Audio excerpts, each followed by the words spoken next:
Hey there, my name is Cameron Dean and welcome to my TED Talk.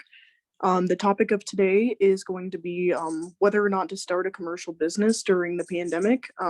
More specifically, in my case, I'm going to be focusing on the spa industry. Um, More generally focusing on small businesses because they are the ones who are most negatively impacted by COVID and the fall of the economy because of COVID. Um, so to start off, the wellness and spa industry include a wide range of therapeutic treatments that can be performed for well-known guests or paying customers. These services are used to detoxify the body, manage stress, and overall are great outlets for leisure and self-care. Growth factors for this industry are increasingly innovative, and technologies and strategies for the stress relief have to meet a continuing demand for relaxation. The small market has a lot of continuing potential growth, but it has also had a major setback recently due to COVID-19. A study conducted by the International Spa Association concluded that 52% of over 500 spas reported negatively being impacted by the pandemic. There are a ton of unprecedented actions that these businesses had never had to deal with, including working with professionals and doing extensive research on how to open without jeopardizing business or the safety of customers and employees. 82% of these spas that responded to the ISPA survey said that they have implemented new COVID-19 policies and procedures. At the time the survey was conducted, 23 states had already issued non-essential businesses to close, and 18 had issued stay-at-home orders. This study showed that the major financial tolls taken by the spa industry were horrendous. 66% of all spas' gross revenue was down 50%, leaving a terrible mark on all of the profits due to the pandemic. There was an annual meeting conducted by the Global Spa and Wellness Institute, and this meeting is for the top industry executives in order for them to exchange ideas for the industry and share their goals in order to shape the future of the spa and wellness industry. These global leaders meet to advocate for the health and wellness of public institutions, as well as businesses who try and stop the spread of disease and enhance the quality of life. The spa industry is a $94 billion industry, and according to the GWI, Europe is still the world's largest spa revenue. Talking about feasibility studies, starting off, we know that according to the Introduction to Commercial Recreation and Tourism, 7th edition, in Chapter 4, there's a feasibility study that analyzes a project proposal to make sure that it is profitable and feasible. One of the ways to see if an evaluation is successful would be to move forward with their business venture. And these studies may be conducted for already established businesses who want to try out a new service or product, but it is not a guarantee that it will work as planned, but rather an objective generalization about the market projection for this service or product. There are 4 reasons to conduct a study, which are to answer the question of, will this work? To find the best concept, deciding operational strategies, and to obtain data for funding needed. All of these help to collect a general idea of whether the project will be feasible.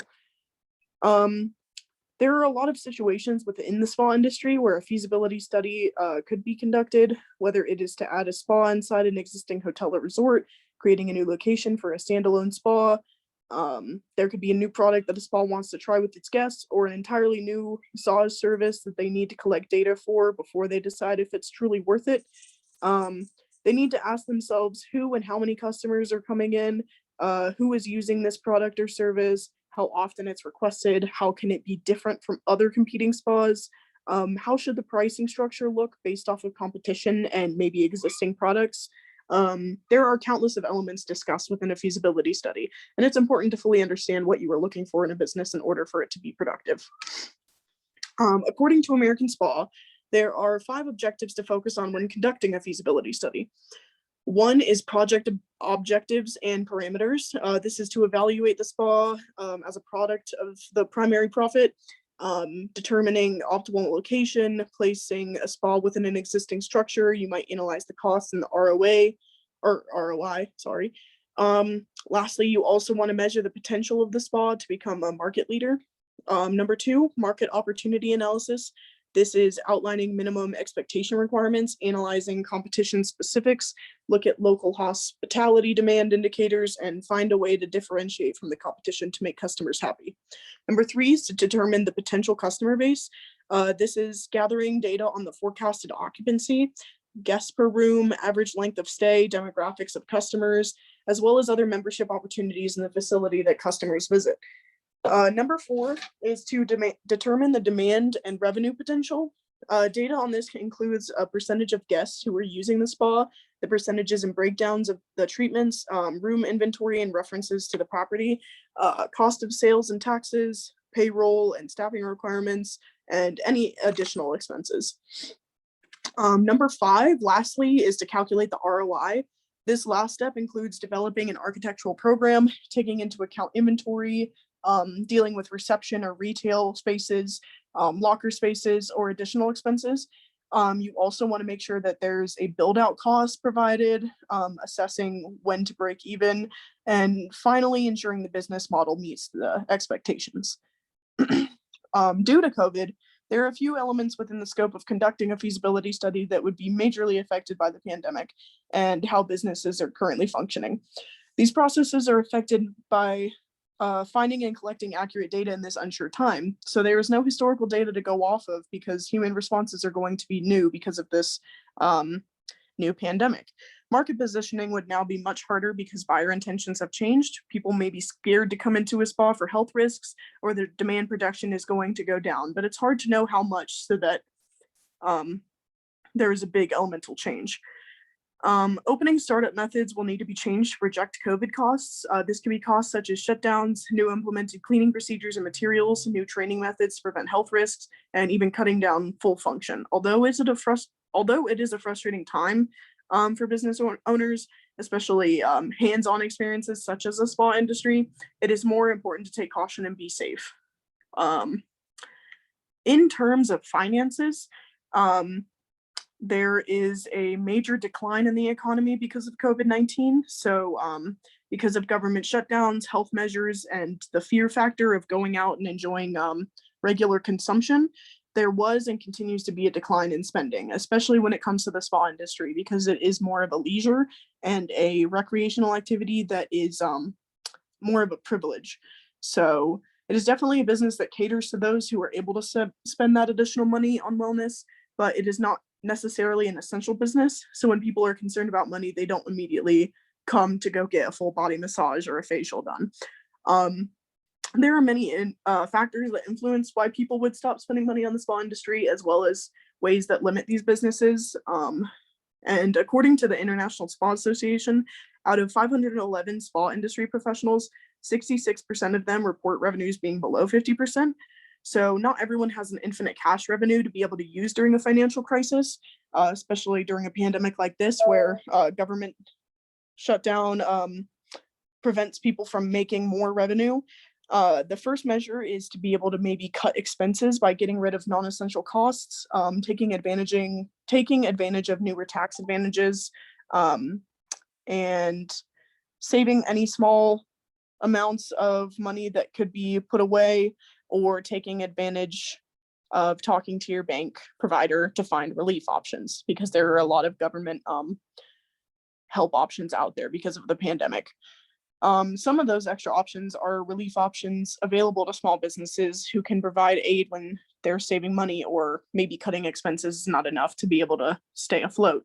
So things like the CARES Act stimulus package, for that, $350 billion went to temporary small business administration. It's in an initiative called the Paycheck Protection Program, and this allows small business owners, including spa owners, to access loans up to $10 million to cover workplace expenses.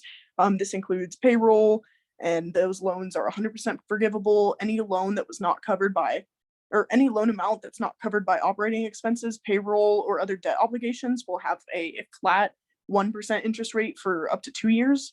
But the first payments will not be due until 6 months of the loan agreement. So including those and plenty of other local grants and relief funds, there are plenty of options for business owners to try to get the help they need during this unsure time. So in terms of human resources, COVID-19 has hit many businesses hard in terms of financial and social loss. So the amount of wellness centers that close down means that there's an inevitable loss of employees, whether it is to cut costs and help reduce financial loss, or it is because of sickness, or an employee has to be with their family. Industries deal primarily with direct contact for their services in the spa industry. So it's a hard hit place if it's not fully able to accommodate working at home. Um, because it is such a hands-on experience to go to a spa, it is a bigger threat for people to come and experience this leisure activity. Um, so in terms of being able to accommodate to this, spa employees may be able to work on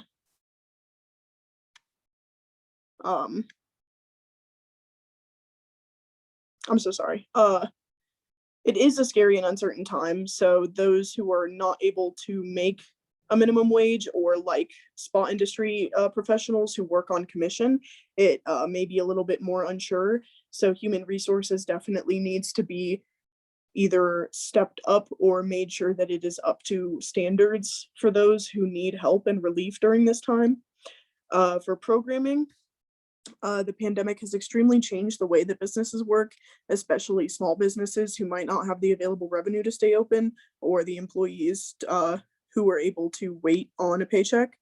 Um, Consumers are not spending as much, so stores are not making as much money, and employees are facing hardships such as unemployment and other monetary disparities. Um, More females are actually impacted in the spa industry because it is a female-run industry and it's a woman-dominated field. So it had a drastic impact on the amount of females whose salaries were completely cut because of spas having to either close down or reduce to half capacity. Um, Businesses have had to adjust their procedures. There's a mix of people ready to get out of their home and work lives to finally enjoy leisure. So changes need to happen to avoid more outbreaks and ensure that people are being safe as they start to open their doors again. So spas do have to get extremely creative with ways to encourage reduced contact. Some of those ways include sanitation, like extra sanitation stations, required and paid ahead for booking appointment bookings, being greeted by masked employees and having your own mask on. There may be take at home spa kits or touchless spa beds. Most saunas, unfortunately, do have to probably remain closed during a pandemic, which may also affect revenue because it is too costly to have smaller sessions. So as businesses continue to remain vigilant, sanitize, and organize, it will be a difficult task reopening safely. So full capacity anytime in the future needs to be fully prepared for, and it is pertinent that high risk and touch-based businesses like spas take use of government funds and supplements, try to remain at half capacity, and continue using hygiene measures to ensure consumers can feel, or at least begin to feel, safe again. So in the future, if another pandemic hits, hopefully COVID-19 has taught businesses how to fully act in the face of a disease. In terms of right now and opening a business, it might be a little bit of a struggle. And if you do have the financial ability and the savings to do so, then by all means, try to get back in there while businesses are at a lower end so that things can start to move up. But if you do not have those elements at your side, it probably would be wise to avoid opening a small business, especially a business within the spa industry, as it is an extremely high touch environment. And so with that, I want to thank you for coming to my TED Talk. I hope you've enjoyed this conversation, and I hope this topic was of interest to you. Thank you so much, and I will see you next time.